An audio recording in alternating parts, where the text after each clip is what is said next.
स्वागत है दोस्तों आप सभी का कीर्तिमान फ्यूचर क्लासेज में। दोस्तों इस वीडियो में कुछ इम्पॉर्टेंट क्वेश्चनों को सॉल्व कराएंगे, तो बिल्कुल ध्यान से समझिएगा। पहला क्वेश्चन है 1/20 plus 1/30 plus 1/42 plus 1/56 plus 1/72 plus 1/90।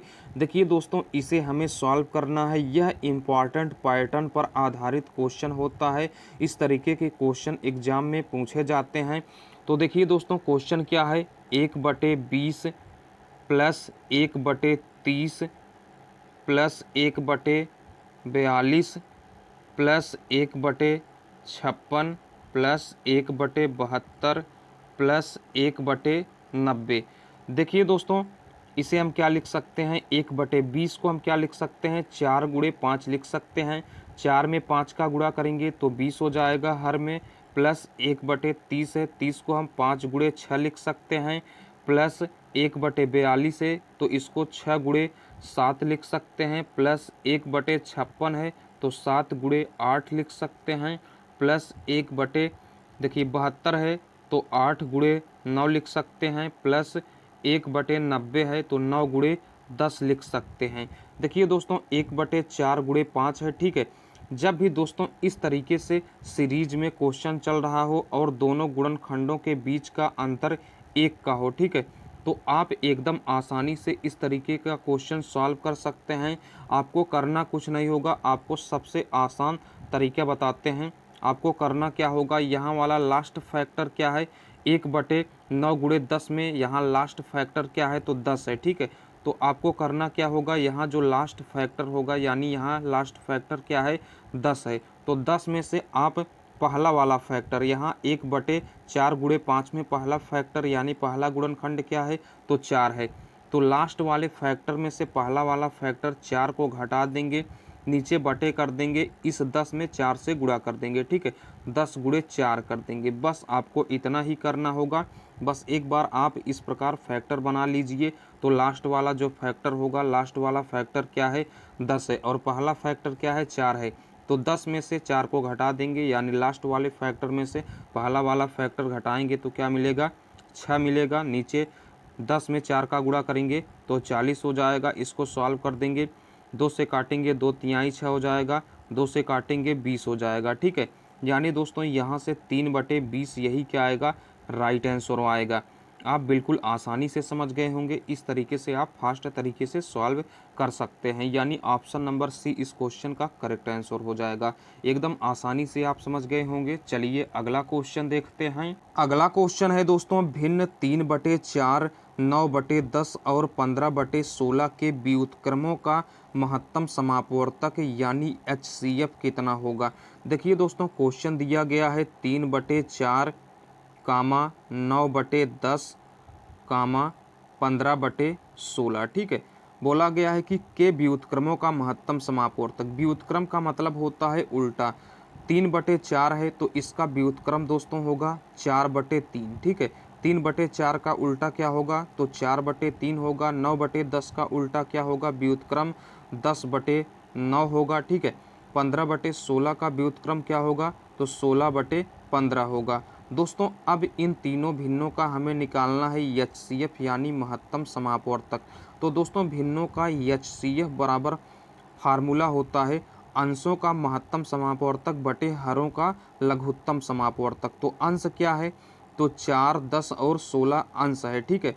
4/3, 10/9, 16/15 में अंश क्या है, 4, 10 और 16, ठीक है। तो 4, 10 और 16 का हम निकालेंगे HCF, ठीक है। क्या निकालेंगे, HCF बटे हरों का LCM होता है। तो हर क्या है, 3, 9 और 15। तो 3, 9 और 15 का हम निकालेंगे LCM, ठीक है। तो 4, 10 और 16 का HCF निकालेंगे तो दोस्तों 2 आएगा। आप निकाल सकते हैं। अगर आपको इसे निकालने में प्रॉब्लम हो तो लिंक डिस्क्रिप्शन में है, उसे देख लीजिएगा, आसानी से सीख जाएंगे। तो 4, 10 और 16 का HCF यानी महत्तम समापवर्तक 2 आएगा, ठीक है। और हरों का हम निकालते हैं LCM यानी 3, 9 और 15 का LCM क्या आएगा, तो 45 आ जाएगा, ठीक है। LCM क्या आएगा, 45 आ जाएगा। अगर आपको निकालने में प्रॉब्लम होगी तो दोनों का हम लिंक डिस्क्रिप्शन में दे देंगे, सीख लीजिएगा। तो दोस्तों यहाँ से 2/45 यही क्या आएगा 3/4, 9/10, 15/16 के व्युत्क्रम का महत्तम समापवर्तक आएगा 2/45। यानी ऑप्शन नंबर डी इस क्वेश्चन का करेक्ट आंसर हो जाएगा। एकदम सिंपल तरीके से आप समझ गए होंगे। चलिए अगला क्वेश्चन देखते हैं। अगला क्वेश्चन है दोस्तों, तीन संख्याएं 3:4:5 के अनुपात में हैं और उनका लघुत्तम समापवर्तक 4200 है, तो उनका महत्तम समापवर्तक क्या है। देखिए दोस्तों, तीन संख्याएं हैं 3:4:5 के अनुपात में है। देखिए दोस्तों, यह संख्याओं का अनुपात है, ठीक है, संख्या नहीं है। तो संख्या निकालने के लिए अगर आप यक्स से गुणा कर देंगे तो पहली संख्या 3x मिलेगी, दूसरी संख्या 4x मिलेगी और तीसरी संख्या 5x मिलेगी। क्वेश्चन में बोला गया है तीन संख्याएं 3:4:5 के अनुपात में है और उनका लघुत्तम समापवर्तक 4200 है। दोस्तों तीनों संख्याएं हमें मिल गया, ठीक है, तो तीनों संख्याओं का लघुत्तम समापवर्तक 4200 दिया गया है। अगर दोस्तों हम तीनों संख्याओं का लघुत्तम समापवर्तक निकालें तो दोस्तों 3x है, 4x है, पहली संख्या 3x, दूसरी संख्या 4x और तीसरी संख्या 5x। तो इसको हम क्या लिख सकते हैं, 3 गुणे x लिख सकते हैं और इसको 4 गुणे यक्स लिख सकते हैं और इसको 5 गुणे यक्स लिख सकते हैं। लघुत्तम समापवर्तक क्या होता है, जो तीनों में मिल रहा हो उसको लिख लेंगे, जो नहीं मिल रहा होगा उसको भी हम लिख लेंगे गुणा करके। तो दोस्तों यहाँ से क्या आएगा 5 चौक 20, 20 तिहाई 60 हो जाएगा। 60 यक्स क्या होगा, यही तीनों संख्याओं का लघुत्तम समापवर्तक होगा, जबकि तीनों संख्याओं का लघुत्तम समापवर्तक 4200 दिया गया है। तो 60 यक्स बराबर हो जाएगा 4200 के। देखिए 0 से 0 कैंसिल, 6 से काटेंगे, 6 सत्ते 42 यानी 70 आ जाएगा। तो यक्स का मान क्या होगा 70 हो जाएगा, ठीक है।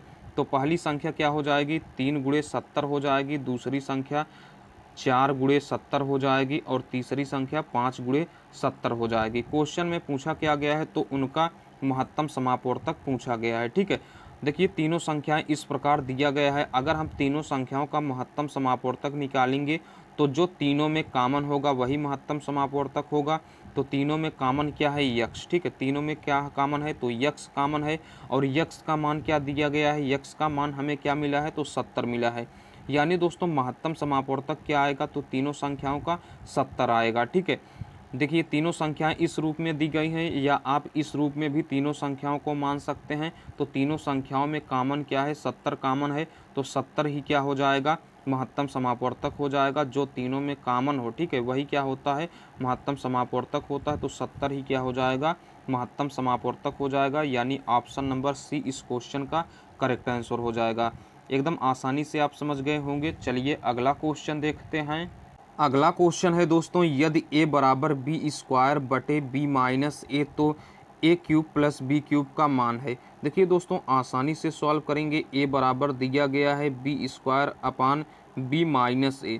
अगर हम इसका क्रॉस मल्टीप्लाई करेंगे, इस प्रकार त्रियक गुणा करेंगे तो क्या मिलेगा ab - a² हो जाएगा, ठीक है। इसका गुणा इसमें होगा तो बराबर क्या हो गया b² हो गया, ठीक है। अगर दोस्तों ए बी बराबर हम मान निकालना चाहें तो क्या मिलेगा, तो मिलेगा a² + b² मिलेगा, ठीक है। ए बी बराबर क्या मिलेगा a² + b², ठीक है।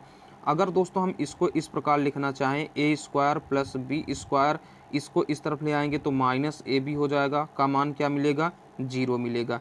इसका मान पूछा जा रहा है तो a³ + b³ का फार्मूला आपको पता होना चाहिए। a + b होता है और अगले कोष्टक में होता है a² + b² - ab होता है, ठीक है। यह फार्मूला है, आपको पता होना चाहिए। तो देखिए दोस्तों a + b हो गया, ठीक है, गुणे a² + b² - ab का मान हमें पता है 0 है। तो इसकी जगह पर हम 0 रख देंगे तो क्या हो जाएगा a + b में 0 से गुणा करेंगे तो 0 हो जाएगा। यानी दोस्तों a³ + b³ का मान क्या मिलेगा तो 0 मिलेगा और यही राइट आंसर हो जाएगा। आसानी से आप समझ गए होंगे, बस आपको यह फार्मूला पता होना चाहिए और यहाँ से आप a² + b² - ab का मान रख के इसको सॉल्व कर सकते हैं, ठीक है। यानी यहाँ से a³ + b³ का मान क्या आएगा तो 0 आएगा, जो कि ऑप्शन नंबर बी करेक्ट है, ठीक है। आसानी से समझ गए होंगे। चलिए अगला क्वेश्चन देखते हैं। अगला क्वेश्चन है दोस्तों, यदि एक वृत्त की परिधि 44 सेंटीमीटर है तो उसका क्षेत्रफल वर्ग सेंटीमीटर में क्या होना चाहिए। देखिए दोस्तों क्वेश्चन दिया गया है यदि एक वृत्त की परिधि दिया गया है, ठीक है, वृत्त की परिधि बराबर दिया गया है 44 सेंटीमीटर, ठीक है। तो दोस्तों वृत्त की परिधि बराबर क्या होता है, तो वृत्त की परिधि बराबर फार्मूला होता है 2πr, ठीक है। वृत्त की परिधि बराबर क्या होता है, तो 2πr होता है। हमने सर्किल को पढ़ाया हुआ है, लिंक डिस्क्रिप्शन में है, देख लीजिएगा। तो वृत्त की परिधि क्या होता है, 2πr बराबर दिया गया है 44, ठीक है। हमसे पूछा क्या जा रहा है, उसका क्षेत्रफल पूछा जा रहा है, ठीक है। क्या पूछा जा रहा है, वृत्त का क्षेत्रफल, ठीक है। वृत्त का क्षेत्रफल क्या होता है, तो πr² होता है। अगर दोस्तों हम यहाँ से r का मान निकाल लें और यहाँ पर रख दें तो वृत्त का क्षेत्रफल हमें पता चल जाएगा। तो r बराबर क्या मिलेगा, 44/2π। पाई की जगह पर हम क्या रखेंगे, 22/7 रखेंगे, ठीक है। और 7 का गुणा 44 के साथ हो जाएगा, तो क्या होगा 44 × 7/2 × 22, ठीक है। तो 22 दूना 44 से 44 कैंसिल, यानी r त्रिज्या का मान क्या आएगा, तो 7 आ जाएगा, ठीक है। त्रिज्या बराबर क्या आएगा, 7 आएगा। वृत्त का क्षेत्रफल पूछा जा रहा है, तो क्षेत्रफल बराबर क्या होता है, πr²। r की जगह पर हम क्या रखेंगे, 7 रखेंगे, तो 7 का स्क्वायर हो गया, ठीक है। पाई का मान क्या होता है, तो 22/7 होता है, गुणे यहाँ क्या है 7 का स्क्वायर है, तो 7 × 7 हो जाएगा, तो 7 से 7 कैंसिल हो जाएगा। 7 दूनी 14 की 4 हासिल 1 हो गया, 7 दूनी 14 1 15, यानी दोस्तों वृत्त का क्षेत्रफल क्या आएगा, तो 154 वर्ग सेंटीमीटर आएगा, जो कि ऑप्शन नंबर सी इस क्वेश्चन का करेक्ट आंसर है। आसानी से आप समझ गए होंगे, बस इसमें आपको फार्मूला पता होना चाहिए। चलिए दोस्तों अगला क्वेश्चन देखते हैं। अगला क्वेश्चन है दोस्तों 4x³ - x/2x + 1 एक कोष्टक में, दूसरे कोष्टक में 6x - 3 का मान क्या है जब x बराबर 9999 है। देखिए दोस्तों आसानी से सॉल्व करेंगे। क्वेश्चन क्या दिया गया है, 4x³ - x/2x + 1, अगले कोष्टक में 6x - 3। देखिए दोस्तों अगर हम डायरेक्ट x की जगह पर 9999 रखेंगे तो यह सॉल्व नहीं हो सकता है, ठीक है। बहुत आसानी से सॉल्व नहीं होगा, बहुत ज़्यादा समय लगेगा।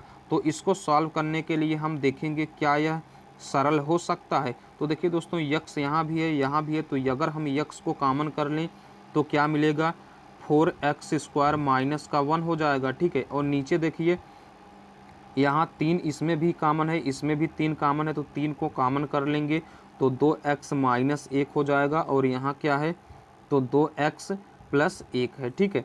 देखिए दोस्तों यहाँ से क्या हो जाएगा, x हो गया 4x² - 1 हो गया, बटे यहाँ 3 हो गया। अगर दोस्तों हम इसे वर्गांतर वाले फार्मूले से लिखना चाहें तो क्या इसे हम लिख सकते हैं, इसे हम लिख सकते हैं 4x² - 1 लिख सकते हैं, ठीक है।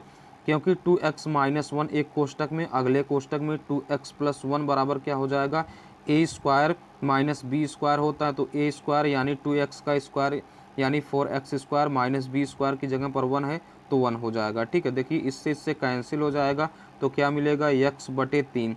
अब x की जगह पर हम 9999 रख देते हैं और बटे 3 कर देंगे, तो 3 से काटेंगे 3333 आ जाएगा। और यही दोस्तों क्या हो जाएगा, राइट आंसर हो जाएगा, ठीक है। आसानी से समझ गए होंगे, यानी ऑप्शन नंबर सी इस क्वेश्चन का करेक्ट आंसर है।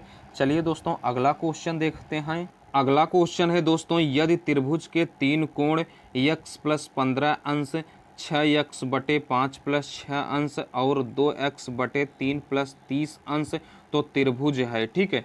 देखिए दोस्तों क्या दिया गया है, तो x + 15 अंश, ठीक है। देखिए दोस्तों त्रिभुज के तीनों कोणों का योग क्या होता है, तो 180 अंश होता है। पहला कोण, दूसरा कोण और तीसरा कोण, तो तीनों को हम जोड़ देते हैं और वहां से हम पता कर लेंगे कि यह कौन सा त्रिभुज है।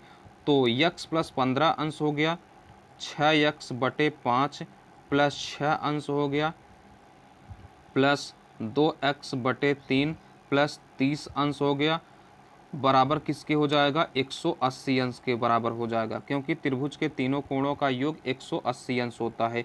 तो इसको हम जोड़ लेते हैं।